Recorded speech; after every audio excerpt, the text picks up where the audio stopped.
பிரியமானவர்களே, இயேசு கிறிஸ்துவின் நாமத்தில் உங்களுக்கு என் அன்பின் வாழ்த்துக்கள். இந்த இடம் ஒரு விசேஷமான இடம். என்னன்னு பார்க்குறீங்களா? இஸ்ரவேல் தேசத்தில் தென் பகுதியில் இருக்கிற பெயர்சபா என்கிற பட்டணம் உள்ள ஒரு பகுதி இது.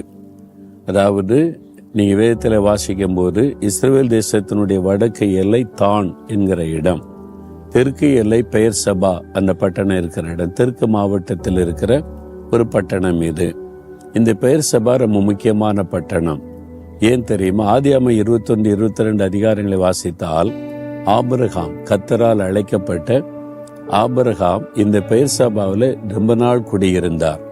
ஈசாக்கை இங்கே வாசம் பண்ணி இருக்கிறார்.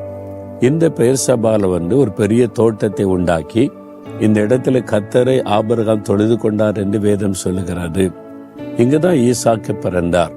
அது மாத்திரம் அல்ல, ஈசாக்கை பலி செலுத்த ஆண்டவர் ஆபிரகாமோடு பேசினார்ல, இங்கிருந்து தான் அவர் இப்போ எருசலேம் என்று அழைக்கப்படுகிற மோரியா தேசத்தில் உள்ள மலையிலே பலி செலுத்த கொண்டு போனார். இங்கிருந்து 3 நாள் பிரயாண தூரத்தில் எருசலேம் பட்டணம் இருக்கிறது. அப்போ அந்த மாதிரி பஸ்ல வரும்போது 3 மணி நேரம் தான். இப்போ இந்த இடம் ஆபிரகாம் வாசம் பண்ணின ஒரு இடம். இது பெயர்சபா, முக்கியமான ஒரு பட்டணம். அங்கிருந்து கொண்டு உங்களோடு பேசுவது எனக்கு அதிக சந்தோஷம். சரி, ஆண்டவர் எனக்கு என்ன வசனம் வைத்திருக்கிறார் அப்படின்னு கேட்கிறீங்களா? ஏசாயா 28 அதிகாரம் 29வது வசனம், கர்த்தர் ஆலோசனையில் ஆச்சரியமானவர், செயலில் மகத்துவமானவர். ஆலோசனை கொடுக்கிறவர், செயல்படுகிறவர். அவருடைய ஆலோசனை ஆச்சரியமாக இருக்கும், அவருடைய செயல்கள் மகத்துவமாக இருக்கும். அவர் நமக்கு நல்ல ஆலோசனை தருகிற தேவன். நம்ம எல்லாருக்குமே ஆலோசனைகள் அவசியம் இல்லை? ஒரு குடும்பத்தை நடத்தும் போது சில தடுமாற்றம் வரும்போது என்ன செய்யறது நினைக்கும் போது யாராவது ஒரு நல்ல ஆலோசனை கொடுப்பாங்களான்னு எதிர்பார்க்கிறோம். ஒரு குடும்பத்திற்கு ஆலோசனை அவசியம். ஒரு பிஸ்னஸ் செய்தா அதுக்கு ஒரு நல்ல ஆலோசனை அவசியம். ஊழியம் செய்தால் கூட அதற்கு ஆலோசனை அவசியம். அநேகருடைய ஆலோசனை வெற்றியை கொடுக்கும் என்று வேதம் சொல்லுகிறது.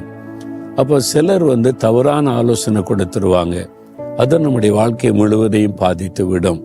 அப்போ ஆலோசனை சரியாய் நமக்கு தரக்கூடியவர் யாருன்னா கர்த்தர். ஆண்டவருக்கு ஒரு அழகான பெயர் உண்டு, அவர் ஆலோசனை கர்த்தா. இயேசு இந்த உலகத்தில் வந்தபோது அவர் கொடுக்கப்பட்ட பெயர்களில் ஆலோசனை கர்த்தா. அவர் அருமையாய் ஆலோசனை கொடுப்பார். சிலர் சொல்லுவாங்க, இயேசுடைய ஊழியத்தை எல்லாம் பார்த்துட்டு, கட்டடங்கள் அமைப்புகள்லாம் பார்த்துட்டு, இவ்வளோ அழகா இருக்கு, நீட்டா இருக்கு, பிரம்மாண்டமா இருக்குது, இதெல்லாம் எப்படி செஞ்சீங்கன்னா தேவன் ஆலோசனை கொடுத்தார். என்ன செய்யணும், எப்படி செய்யணும், எங்க எந்த கட்டடம் கட்டணும், எந்த மாதிரி அமைப்புகள், இது கர்த்தர் கொடுத்த ஆலோசனையின்படி செய்யப்பட்டது. அதுதான் உண்மை.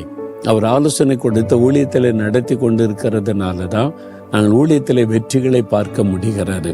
கர்த்தர் ஆலோசனை கொடுத்து நடத்தினா உங்க பிசினஸ்ல ஜெயம் உண்டாகும், வேலையிலே உயர்வு உண்டாகும், பிள்ளைகளுடைய வாழ்க்கை படிப்பிலே வெற்றி உண்டாகும். அவர் ஆலோசனை கொடுத்து நடத்துகிற தேவன். அவர் செயலிலே மகத்துவமானவர். வேறு ஆலோசனை கொடுத்து விட்டு ஒதுங்கி நிற்கிற ஆண்டவர் அல்ல, அதை செயல்படுத்தி காண்பிக்கிற தேவன் உங்களுக்கு செய்வார். ஆண்டவர் ஆலோசனை கொடுத்துட்டாரு, அது எப்படி செய்யறது? அவர் செயல்படுத்தி தருவார். அதனால பயப்படாதுங்க. ஆண்டவர் எங்களுக்கு ஆலோசனை கொடுத்து விட்டு ஒதுங்கி நிற்கவில்லை. தேவனுடைய கூடாரத்தை பார்க்குறீங்க, அதை பார்க்கறதுக்கு நிறைய பேர் பல இடத்துல இருந்து வர்றாங்க. என்ஜினியர்ஸ் எல்லாம் வருவாங்க. தூணே இல்லாம இவ்வளவு பிரம்மாண்டமான ஒரு கட்டடம் எப்படி கட்டப்பட்டது என்பதாய். அப்ப அதில் உள்ள டெக்னாலஜியை கற்றுக்கொள்ள பலர் வருவாங்க. அது கர்த்தர் கொடுத்த ஆலோசனையின்படி கட்டப்பட்டது. ஆனா அதை செய்து முடிப்பதற்கு கர்த்தர் பலன் கொடுத்தார். வெறும் ஆலோசனை கொடுத்துட்டு சரி நீங்க செய்யுங்க என்று ஒதுங்கி நிற்கவில்லை. நான் செய்து முடிப்பேன் என்று அவர் தான் அதை செய்து முடித்தார். செயலிலே மகத்துவமானவர். அப்ப ஆலோசனை பெற்று நீங்க ஆலோசனை கொடுத்துட்டீங்களா, ஆண்டவரே இன்னும் நான் பார்த்துக்கிறேன்னு சொல்லக்கூடாது. நீங்க ஆலோசனை கொடுத்துட்டீங்க, அதை செய்து முடிக்க நீங்க கூட இருந்து என்னை செயல்படுத்தணும்னு கேட்டா அவர் கூட நின்று துணை நின்று செய்து முடிப்பார். அதனால இன்றைக்கு சொல்லுங்க, ஆண்டவர் எனக்கு ஆலோசனை வேணும், நீங்க கூட நின்று செயல்பட வேணும்னு சொன்னீங்கன்னா அவர் கூட இருந்து செயல்படுவார். அப்படி சொல்றீங்களா?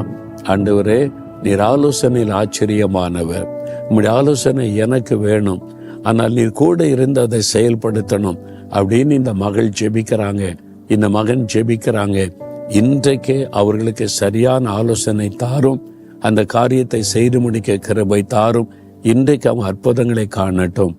இயேசு கிறிஸ்துவின் நாமத்தில் ஜெபிக்கிறேன். ஆமேன், ஆமேன்.